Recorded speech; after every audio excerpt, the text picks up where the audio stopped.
some reaction, we can bring in Olivier Sanguy, in charge of space news at the Cité de l'Espace, a major space discovery center in Toulouse. Good morning, and thank you for taking the time to speak with us after what I imagine was quite a big night for you.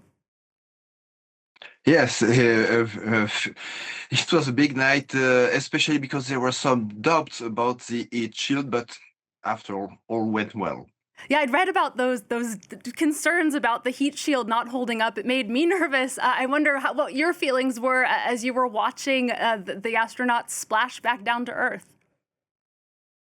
Yes, I was very happy, but as a NASA engineer said the day earlier, he said he had no rational fear, only irrational fear, because they did study this heat shield and they modified the trajectory so it could hold up and giving more security margin for the crew. But after all, it's when you take a plane, it's a sure way of transport, but you have always a bit of an interrogation.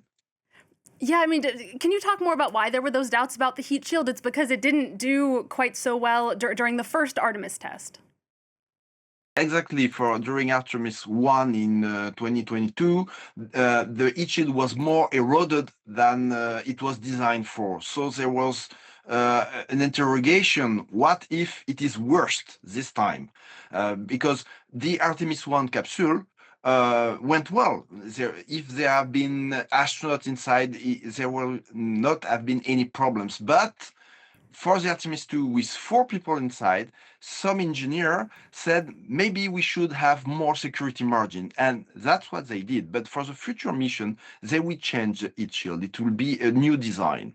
And in addition to the extreme heat when they re-enter the Earth's atmosphere, there's also an incredible speed that they're traveling out. Can you talk about what that's like for astronauts? Well, they decelerate, and in during this, when they lost speed, they have 4 times their own weight.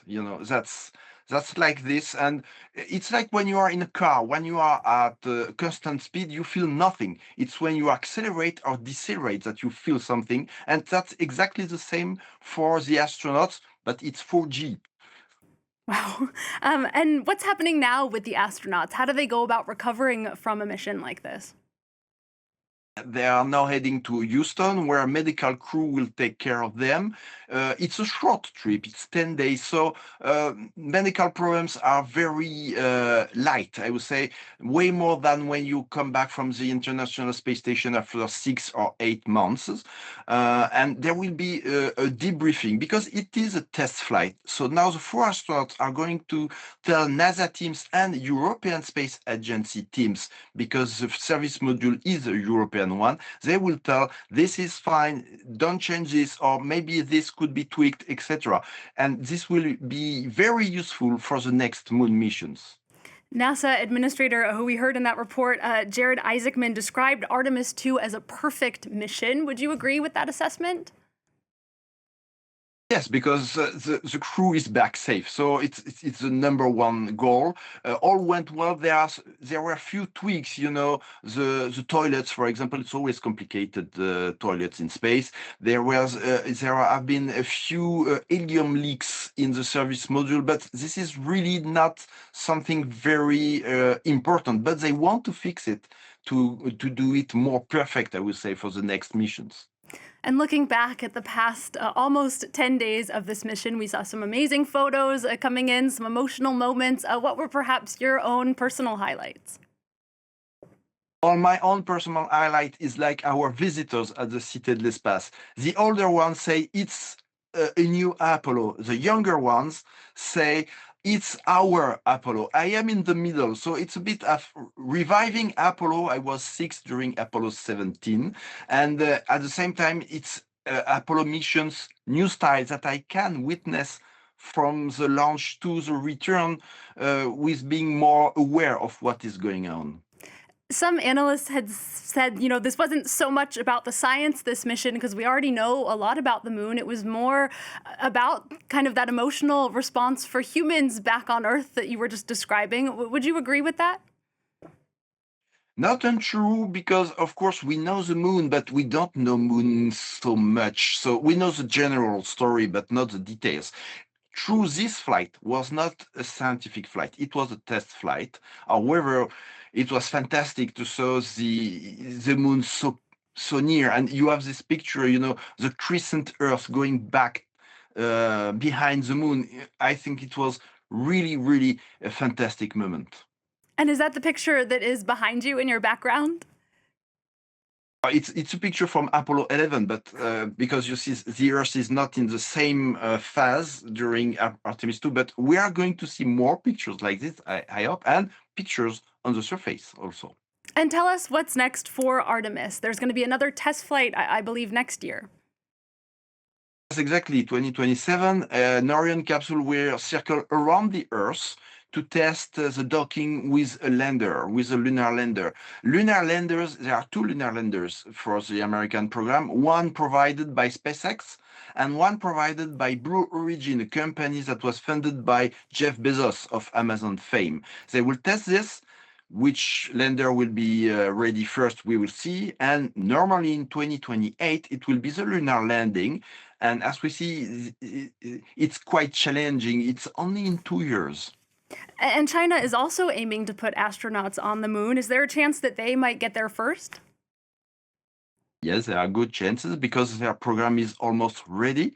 It's a more Apollo-like program, so it's more simple. If simple is a good word for a lunar mission, of course. But China does not. Well, China didn't say they want to be on the moon before Americans are back. However, some Americans, especially Republicans, say we must be back on the moon before China. So it's a bit of a half a race.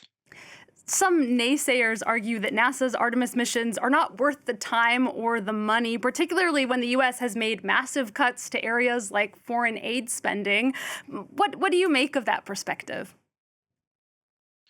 Well, it's a question we do have frequently at the Cité de l'Espace. The answer is quite simple. If you take NASA, which is the civil space agency who has more money in the world, 20 to 25 billions of dollars, it's only 0.6, under 1% of the federal budget. So it's not that money that is avoiding doing other things. So money in space is well spent, and space also gives us new technologies and also space. Do not forget that space is watching the Earth. We have satellites around the Earth that allow us to study climate change. So space is also about us.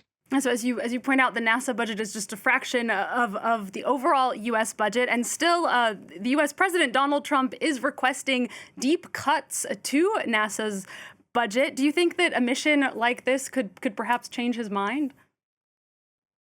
I'm not sure it will change his mind, but the solution might be at the Congress because for the actual NASA budget, Congress give more money than Donald Trump was willing to do. So the solution will be political again. This mission also saw the resurgence of lunar conspiracy theories, with some internet users trying to claim that it was staged. What would you say to someone who really believes that? We say it's more complicated to stage it than to do it simply. I mean, there were quite, I must say, there have been so completely silly theories about this trip, and even some conspiracy. Well, people don't think it's real. They were using artificial intelligence generated images. They were not even sometimes using the real images, because when you study the real images, it's clear it's not staged. Yeah, so you could say to them, more complicated to stage it than to do it, and perhaps they need a visit to the Cité de l'Espace to learn a bit more about space. Olivier Sanguy, thank you again so much for joining us today. That was Olivier Sanguy, in charge of space news at the Cité de l'Espace, a major space discovery center in Toulouse.